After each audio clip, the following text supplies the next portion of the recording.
learning Quran together.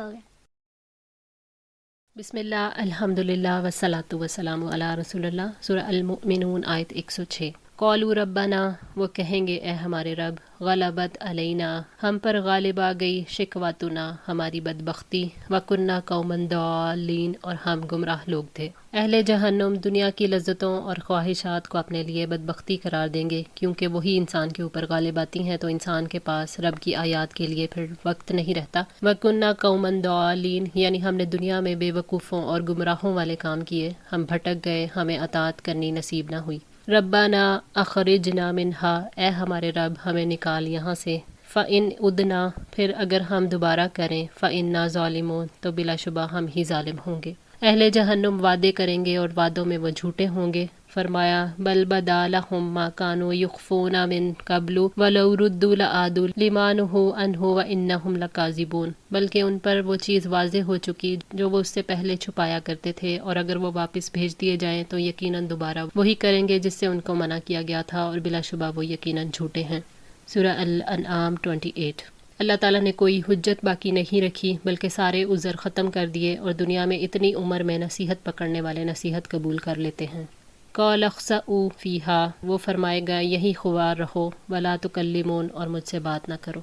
जब काफिर जहन्नुम से निकाले जाने और दुनिया में भेजे जाने की दरख्वास्त करेंगे, तो उनकी पुकार का जवाब इंतहाई सख्ती से दिया जाएगा कि जाओ एक जलील शख्स की तरह खामोशी इख्तियार करो और मुझसे कलाम ना करो, तुम इसी के मुस्तहिक हो। इन्नहु काना फ़रीकुम मिन इबादी, यकीनन मेरे बंदों में से एक गिरोह था। यकूलूना, वो कहते थे, रब्बना आमन्ना, ए हमारे रब हम ईमान लाए, फ़ग़फ़िर लना, लिहाजा तू हमें माफ़ फरमा दे, वरहमना, और हम पर रहम फरमा, व अंता खैरुर राहिमीन, और तू सब रहम करने वालों से बेहतर है। बंदों में से एक गिरोह कहता था, और वो मोमिन थे, और ये भी कहा गया कि वो सहाबा थे जो कहते थे कि ए हमारे रब हम ईमान लाए, लिहाजा तू हमें माफ़ फरमा दे, हम पर रहम फरमा, और बेशक तू सब रहम करने वालों से बेहतर है। ये आयत अहले ईमान के खुशू, उनके खौफ इलाही और अल्लाह ताला से पुर उम्मीदी पर दलील है। ये वो लोग हैं जो अल्लाह ताला के जलाल और कमाल को पहचान जाते हैं, हक़ पर यकीन कर लेते हैं, जो दावत के मामले में इतने संजीदा हो जाते हैं कि उसी को अपनी कामयाबी और नाकामी का मयार बना लेते हैं। फ़त्तख़ज़्तुमूहुम, तो बना लिया तुमने उन्हें, सिखरिया मजाक, हत्ता अनसौकुम ज़िक्री, यहाँ तक कि उन्होंने तुम्हें मेरी याद ही भुला दी, वकुन्तुम मिनहुम तज़हकून, और तुम उनसे हंसा करते थे। हक हर दौर में लोगों की ख्वाहिशात के बरक्स अपना मयार रखता है। ये मयार लोगों को अजनबी लगता है, तो जो लोग दीन के साथ मुकम्मल तौर पर वाबस्तगी इख्तियार कर लेते हैं, उन्हें ये कीमत चुकानी पड़ती है कि लोग उन्हें मजाक का मौजू बना लेते हैं। यानी तुम अल्लाह को मानने वालों का मजाक उड़ाते थे, उनके मजाक उड़ाने में तुम इतने मशगूल हो गए कि तुम्हें याद ही ना रहा कि मैं भी हूँ, ना तुमने खुद मुझे याद किया और उन याद करने वालों का भी मजाक उड़ाते रहे। इन्नी जज़यतुहुमुल यौमा, बेशक मैंने बदला दिया आज उन्हें, बिमा सबरू, उसके बदले जो उन्होंने सब्र किया, अन्नहुम हुमुल फ़ाइज़ून, बिलाशुबा वही कामयाब हैं। यानी आज मैंने तुम्हें तुम्हारी अज़ियतें बर्दाश्त करने, सब्र करने वाले, बेहतरीन सिले की उम्मीद रखने वाले अहले ईमान को बदला दिया है।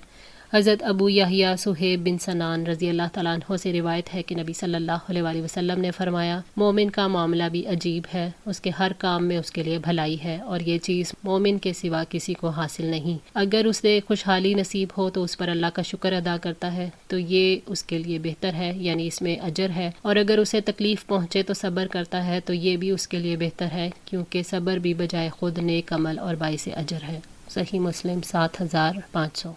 उलाइका युजज़ौनल गुरफ़ता बिमा सबरू व युलक्कौना फ़ीहा तहिय्यतम व सलामा, ये लोग हैं जिनको जज़ा के तौर पर बाला खाने मिलेंगे इस वजह से कि उन्होंने सब्र किया, और इसमें उनका इस्तकबाल दुआ और सलाम के साथ होगा। सूरह अल-फुरक़ान 75। लोगों के मजाक पर अहले ईमान सब्र करते हैं, दीन के साथ अपनी वाबस्तगी को ख़त्म नहीं करते।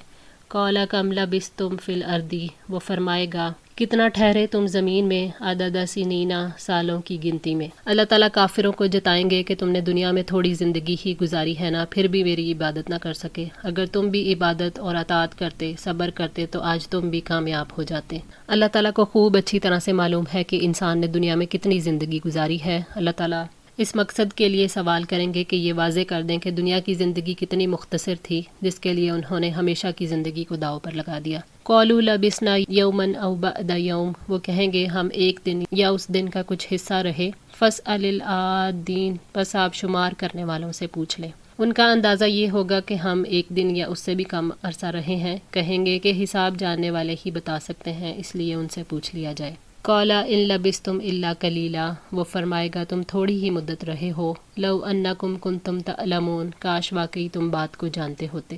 اللہ تعالیٰ فرمائیں گے تھوڑی ہی مدت رہے ہونا، کاش تمہیں آخرت کا یقین ہوتا تو تم دنیا کی قلیل زندگی کو ترجیح نہ دیتے، برے کاموں میں پڑھ کر اپنی آخرت کو خراب نہ کرتے، تم بھی صبر کرتے تو اجر پاتے، عبادت کرتے تو کامیاب ہو جاتے۔ افحسبتم، تو کیا پھر تم نے یہ گمان کیا، انما خلقناکم عبثا، کہ بلا شبہ ہم نے تمہیں بے مقصد پیدا کیا ہے، وانکم الینا لا ترجعون، اور بلا شبہ تمہیں ہماری طرف واپس نہیں لوٹایا جائے گا۔ یعنی تم نے یہ سمجھ لیا تھا کہ تمہیں بے مقصد پیدا کیا گیا ہے، تم بغیر مصلحت اور حکمت کے محض کھیل و تفریح کے لیے پیدا ہوئے ہو۔ کیا تم نے یہ گمان کیا تھا کہ تم موت کے بعد ہمارے پاس واپس نہیں آؤ گے اور موت کے بعد کی زندگی کی کوئی حقیقت نہیں ہے؟ حق یہ ہے کہ اللہ تعالیٰ نے انسان کو بامقصد پیدا کیا، اس کی زندگی کا مقصد عبادت ہے۔ فرمایا وما خلقت الجن والانس الا لیعبدون، اور میں نے جنوں اور انسانوں کو پیدا کیا ہے تاکہ وہ میری عبادت کریں۔ سورہ زاریات 56۔ فتعالی اللہ، تو اللہ تعالیٰ بے حد بلند ہے، المالک الحق، جو حقیقی بادشاہ ہے، لا الہ الا ہو، اس کے سوا کوئی معبود نہیں، رب العرش الکریم، عزت والے عرش کا رب ہے۔ اللہ تعالیٰ ہر عیب سے پاک ہے، وہ سچا اور حقیقی بادشاہ ہے۔ اللہ تعالیٰ اس باطل گمان سے بہت بلند ہے کہ وہ کسی چیز کو بے مقصد پیدا کرے یا محض کھیل تماشے کے لیے بنا دے۔ اللہ کے سوا کوئی عبادت کا حق نہیں رکھتا، اس نے انسانوں کو پیدا ہی عبادت کے لیے کیا۔ اللہ تعالیٰ عزت والے عرش کا مالک ہے، لہٰذا اس کی عبادت کرنی ہے تاکہ ہماری تخلیق کا مقصد پورا ہو جائے اور مالک عرش ہم سے راضی ہو جائے۔ وَمَن يَدْعُو، اور جو پکارے، مَعَ اللہِ إِلَٰهًا آخَرَ، اللہ کے ساتھ کسی دوسرے معبود کو، لا برہان لہ بہ، جس کی اس کے پاس کوئی دلیل نہیں، فإنما حسابہ، تو بلا شبہ اس کا حساب، عند ربہ، اس کے رب ہی کے پاس ہے، انہ لا یفلح الکافرون، یقیناً کافر کبھی فلاح نہیں پائیں گے۔ غیر اللہ کو پکارنے والے کے پاس کوئی دلیل نہیں ہوتی، اللہ تعالیٰ کے سوا کسی اور کا جواز نہیں، اور نہ ہی اللہ کے سوا کسی اور کی حاکمیت کو فطرت تسلیم کرتی ہے۔ غیر اللہ کو پکارنے والا شخص جب اس کے حضور جائے گا تو وہ برے اعمال کا بدلہ دے گا۔ کافروں کو فلاح نہیں مل سکتی کیونکہ کفر فلاح سے محروم کر دیتا ہے۔ ایک دفعہ نبی صلی اللہ علیہ وسلم نے ایک شخص سے پوچھا تم کس کی عبادت کرتے ہو؟ بولا اللہ کی اور فلاں فلاں بت کی۔ پوچھا اگر تم کسی تکلیف میں گرفتار ہو جاؤ اور اس سے رہائی کی دعا مانگو تو کون سا بت تمہاری امید پوری کرتا ہے؟ بولا کوئی بھی نہیں بجز اللہ کے۔ پوچھا تمہاری ضرورت کون سا بت پوری کرتا ہے؟ بولا کوئی نہیں بجز اللہ کے۔ فرمایا پھر کیوں اس کے ساتھ بتوں کی عبادت کرتے ہو؟ کیا تمہارا یہ گمان ہے کہ وہ اللہ تعالیٰ پر غالب آ جائیں گے؟ بولا میں اس طرح رب کا شکر ادا کرتا ہوں۔ فرمایا خوب جان بوجھ کر انجان کیوں بن جاتے ہو؟ پھر وہ اسلام لانے کے بعد فرمایا کرتے تھے کہ رحمت عالم نے مجھے لاجواب کر دیا۔ ابن ابی حاتم۔ وَقُلْ رَبِّ اغْفِرْ، اور کہہ دیجئے اے میرے رب مجھے بخش دے، وَارْحَمْ، اور رحم فرما، وَأَنْتَ خَيْرُ الرَّاحِمِينَ، اور تو رحم کرنے والوں میں سب سے اچھا رحم فرمانے والا ہے۔ یعنی دین کو اللہ تعالیٰ کے لیے خالص کرتے ہوئے آپ کہیں اے میرے رب ہمیں بخش دے، ہمارے گناہوں کو مٹا دے اور لوگوں سے چھپا لے اور ناپسندیدہ چیزوں سے ہمیں بچا لے۔ اے ہمارے رب ہم پر اپنا رحم فرما، اپنی وسیع رحمت سے ہمیں ہر بھلائی کو تکمیل پہنچانے کی توفیق دے دے۔ اے ہمارے رب ہمیں سیدھے راستے پر قائم رکھ، ہمیں قول و فعل میں عمل صالح کی توفیق عطا فرما۔ وَأَنْتَ خَيْرُ الرَّاحِمِينَ، بے شک تو رحم کرنے والوں میں سب سے اچھا رحم فرمانے والا ہے۔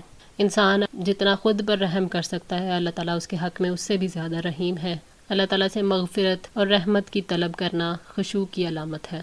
الحمدللہ، اللہ تعالیٰ کی توفیق اور مدد سے سورہ المؤمنون آج مکمل ہوئی۔ اللہ تعالیٰ سے دعا ہے کہ ہم سب کو سیدھے راستے پر استقامت عطا فرمائے، ہمیں قول اور فعل میں نیک اعمال کی توفیق عطا فرمائے، ہم سب کی غلطیوں کو معاف فرما کر ہماری اصلاح فرمائے، ہمیں قرآن پاک کو مکمل پڑھنے، سمجھنے اور عمل کرنے کی توفیق عطا فرمائے۔ جزاکم اللہ خیر، والسلام علیکم ورحمۃ اللہ وبرکاتہ۔